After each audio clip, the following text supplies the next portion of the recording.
అయండి ఉసిరికాయ ఆవకాయ పెడుతున్నాను.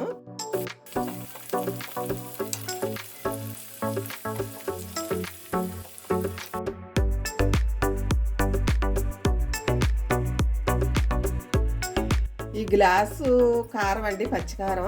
ఈ గ్లాస్ ఏమో ఆవు పిండి అండి. అర గ్లాసు ఉప్పు అండి. 2 గెట్లు ఎల్లుల్లిపాయ గుళ్ళు కింద ఒలుసుకుని వేసుకోవాలండి. 1 స్పూను మెంతులు, కొద్దిగా అర స్పూను పసుపు. ఈ గుండా కలిపి వేసుకుని పెట్టుకునండి. 1/2 కేజీ ఉసిరికాయల్ని కడిగేసి ఎండలో పాడేసేసుకుని అప్పుడు నాట్లు పెట్టుకుని నూనెలో వేపుకోవాలి. ఏరుశనగ నూనెలో వేపుకుని ఆ నూనె చల్లారిన తర్వాత అదే నూనె వేసుకుని కలిపేసుకుంటారండి. కానీ ఏమి కదండి, అంతే ఆవకాయ.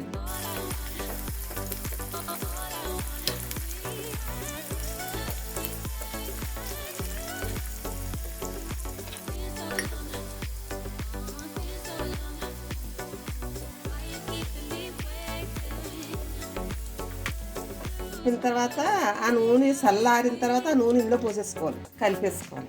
1/2 కేజీ నూనె పోయాలి. ఈ కాయలు శుభ్రంగా ఎండలో పోసేసుకుని అప్పుడు నాట్లు పెట్టేసుకుంటే 4 పక్కల నాట్లు పెట్టేసుకుని ఆ నూనెలో ఎక్కువ వేపుకోకుండా పచ్చేపుగా వేపుకొని తీసేసుకోవాలి.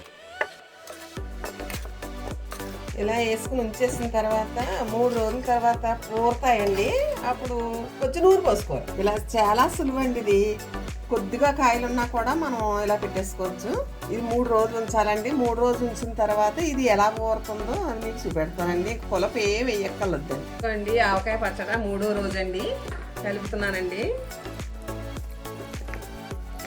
ఇంకా నూనె పోసుకోవచ్చండి. ఇది కాయ చక్కగా ఉడిలిందండి. కాయ ఇంకా ఉడులుతుందండి.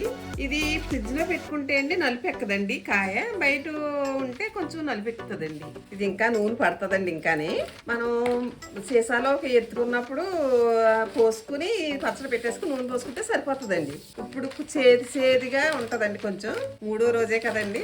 ఈ వీడియో నచ్చినట్టయితే షేర్ చేయండి, లైక్ చేయండి, సబ్స్క్రైబ్ చేయండి. థ్యాంక్ యూ అండి.